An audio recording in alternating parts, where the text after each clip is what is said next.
Alors, dans cette vidéo, nous allons voir comment démontrer les formules d'addition, à savoir cos A moins B, cos A plus B, sinus A plus B et sinus A moins B. Et en fait, l'idée va être d'utiliser le schéma suivant.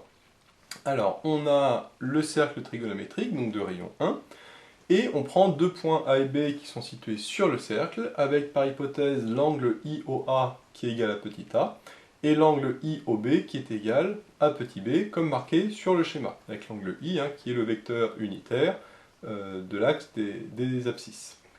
Alors nous, la formule que l'on va pouvoir démontrer avec ce schéma, c'est celle de cos A moins B, qui est cos A cos B plus sin A sin B. Et à partir de cette formule, on verra qu'il est très simple de démontrer les autres, à savoir cos A plus B, sinus A plus B et sinus A moins B.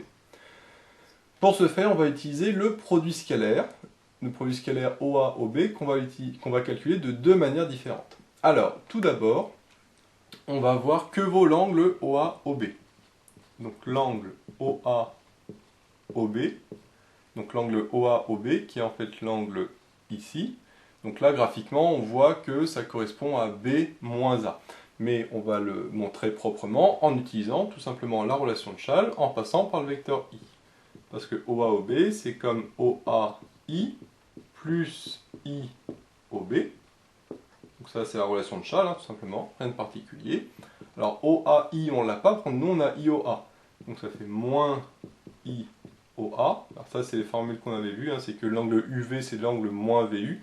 C'est normal, parce que si on tourne comme ça, l'angle UV, alors que si on tourne VU, c'est le même, mais en négatif. Donc OAI, c'est moins IOA.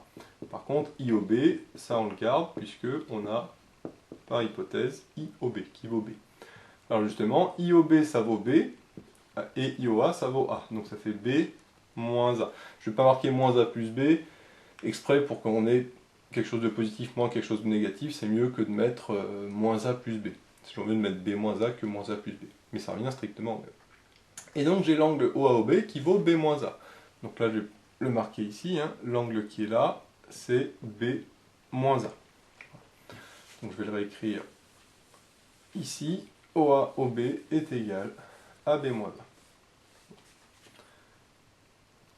1. Une fois que j'ai ça, je vais pouvoir calculer le produit scalaire, c'est-à-dire OA scalaire OB. Alors, OA scalaire OB, par définition, on va utiliser la formule avec le cos. Donc c'est la norme de OA, c'est-à-dire la longueur OA, fois la norme de OB, c'est-à-dire OB, fois le cosinus de l'angle OA-OB. Cos de OA, OB. Alors OA et OB, par définition, ils valent 1, puisque A et B sont situés sur le cercle trigonométrique, et que le cercle trigonométrique est de rayon 1. Donc OA et OB, ça vaut 1, donc là ça fait juste 1 fois 1, donc ça s'en ira. Et OA, OB, on vient de voir que c'était B moins A, donc ça fait fois cos de B moins A. Donc là c'est presque terminé, donc 1 fois 1 ça s'en va, et cos de B moins A, alors on peut laisser comme ça, mais on sait que comme cos est une fonction paire, et bien cos de x est égal à cos de moins x. Cos de moins x égale cos x parce que cos est impair. Ce qui fait que cos de b moins a, on peut inverser tout, donc ça fait cos de a moins b. Et donc ça donne cos de a moins b. Alors pourquoi j'inverse? Tout simplement pour que ça corresponde au niveau de ce que je veux démontrer. Et donc voilà, on vient de montrer que OA-OB, pour du scalaire, était égal à cos de a moins b. Et donc ça me donne une première expression du produit scalaire, donc que je vais réécrire ici. Donc cos de OA scalaire OB est égal à cos de B moins A. De B moins A qui est aussi égal à cos de A moins B puisque la fonction cos est paire. Donc là je vois que j'ai bien le cos de A moins B que je veux. Maintenant je vais aussi calculer le produit scalaire, mais cette fois-ci avec les coordonnées des vecteurs. Alors déjà avant les coordonnées des vecteurs, il faut les coordonnées des points.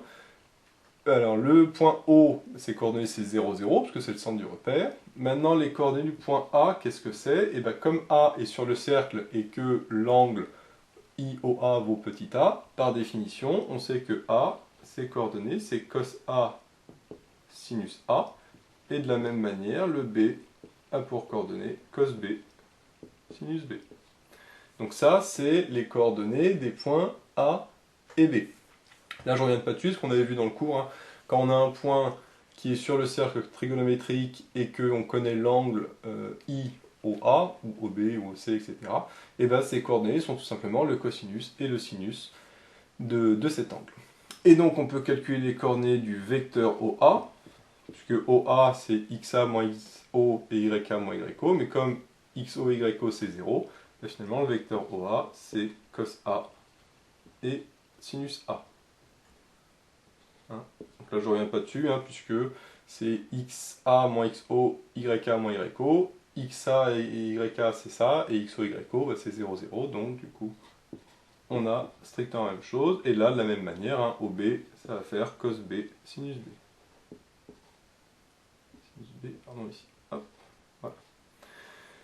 Et donc, vu que j'ai les coordonnées de OA, OB, je vais pouvoir calculer le produit scalaire OA-OB avec les coordonnées. Alors on rappelle hein, que le produit scalaire avec les coordonnées, c'est xx' plus yy', ce qu'on appelle comme ça, xx' plus yy', avec xy qui sont les coordonnées du premier vecteur, et x', y' sont les coordonnées du deuxième vecteur. Donc ici, le x, c'est cos A, x' c'est cos B, donc ça fait cos A, cos B, et plus y, y', donc ça c'est y, ça c'est y', donc ça fait sin A, sin B. Et donc, je retrouve, comme par hasard, exactement la même expression que je veux, et OA scalaire OB, je viens de voir que c'était cos de A moins B, donc je peux remplacer OA OB par cos de A moins B, hein. Et donc ça me donne cos de A moins B égale cos A cos B plus sin A sin B. Donc voilà, je viens de démontrer la formule, la première formule d'addition, qui est cos de A moins B égale cos A cos B plus sin A sin B. Donc comme on le voit, la méthode générale, c'est d'utiliser deux expressions différentes du produit scalaire. La première qu'on a calculée avec l'angle OA-OB, donc avec le cosinus, et puis les longueurs OA et OB, qui ici valent 1. Et la deuxième manière, c'est de le calculer avec les coordonnées des vecteurs OA et OB, qui ici sont égales à cos A sin A et cos B sin B, puisque A et B sont sur le cercle trigonométrique, et qu'on connaît les angles IOA et IOB.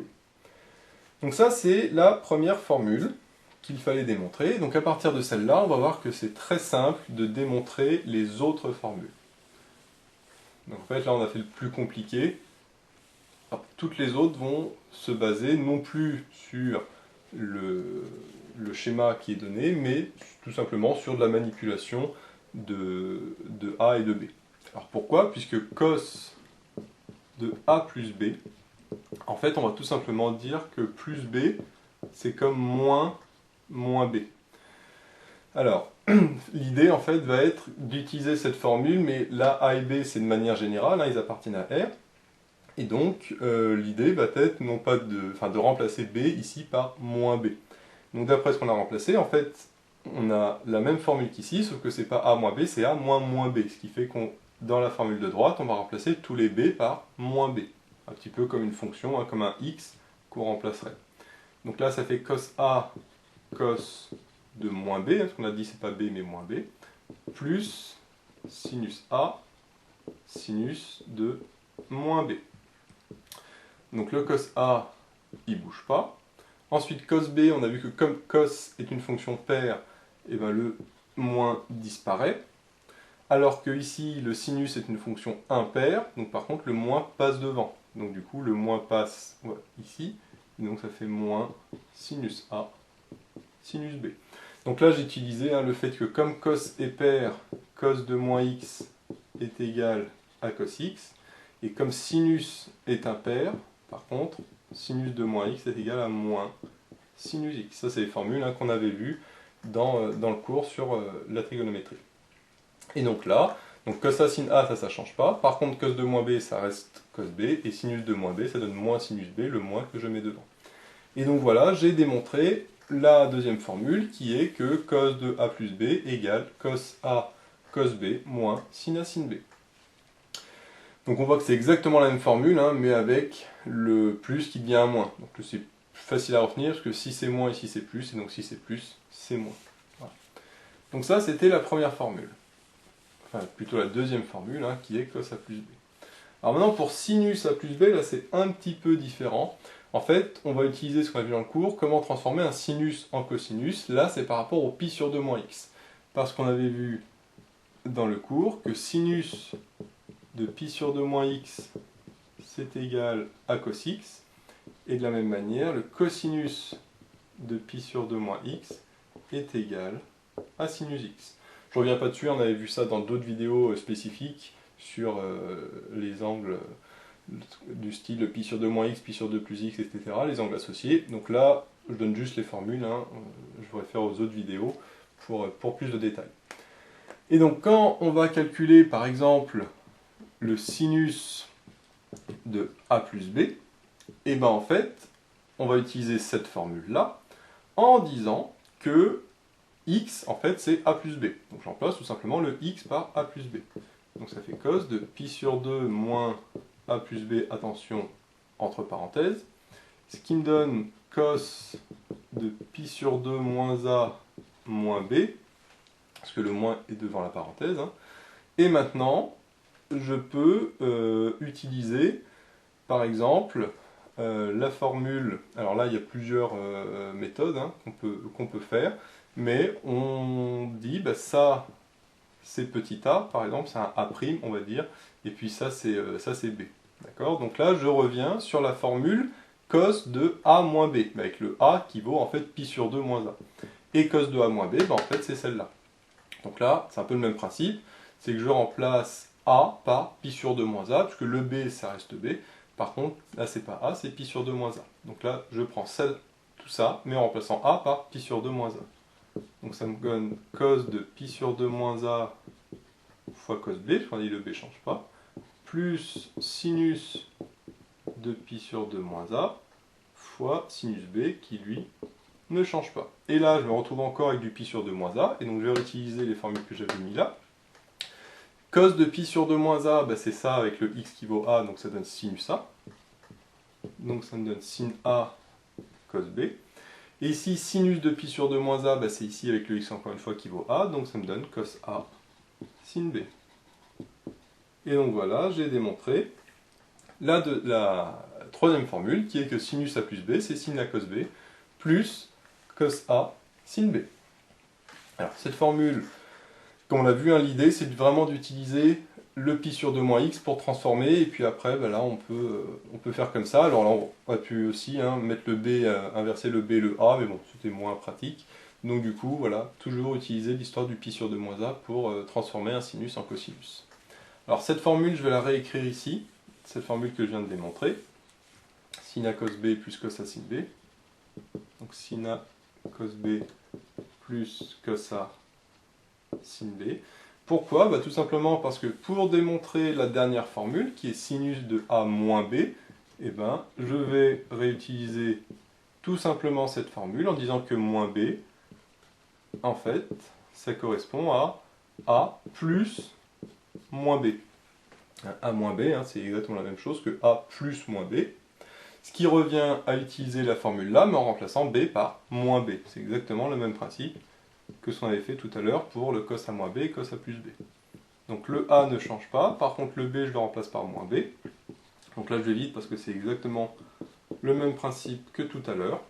Je remplace le b par moins b. Alors sin a, du coup ça ne change pas. Cos de moins b, c'est comme tout à l'heure, comme cos est pair, et bien ça ne change pas non plus.